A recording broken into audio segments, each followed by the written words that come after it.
Good morning, everybody. Have a seat. 5 years ago, after nearly a century of talk, decades of trying, a year of bipartisan debate, we finally declared that in America, health care is not a privilege for a few, but a right for all.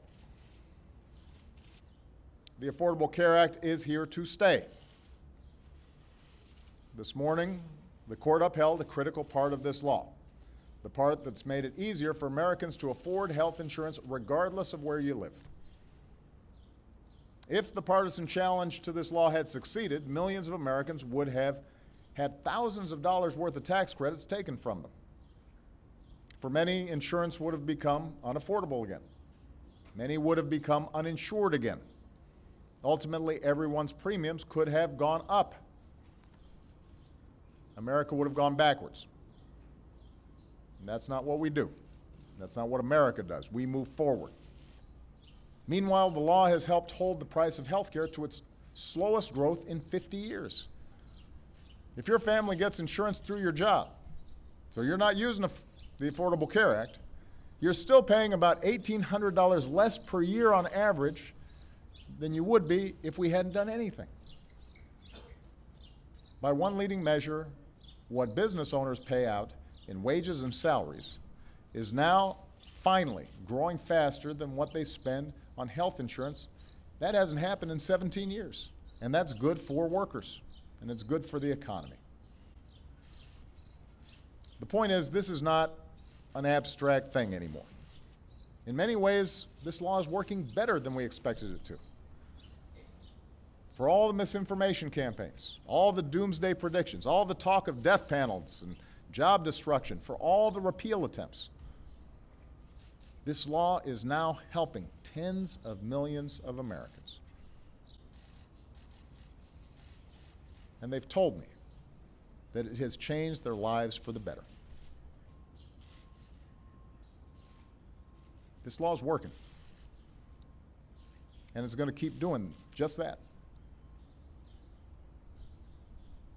So we've got more work to do, but what we're not going to do is unravel what has now been woven into the fabric of America. And my greatest hope is that rather than keep refighting battles that have been settled again and again and again, I can work with Republicans and Democrats to move forward. Let's join together. Make health care in America even better.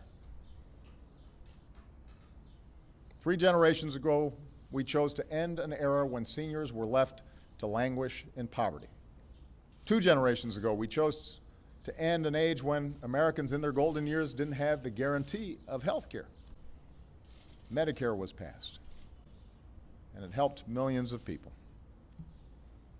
This generation of Americans chose to finish the job, to turn the page on a past when our citizens could be denied coverage just for being sick, to close the books on a history where tens of millions of Americans had no hope of finding decent, affordable health care, had to hang their chances on fate.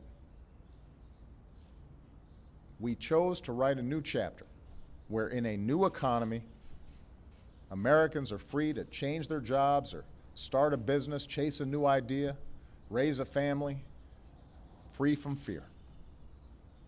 Secure in the knowledge that portable, affordable health care is there for us and always will be.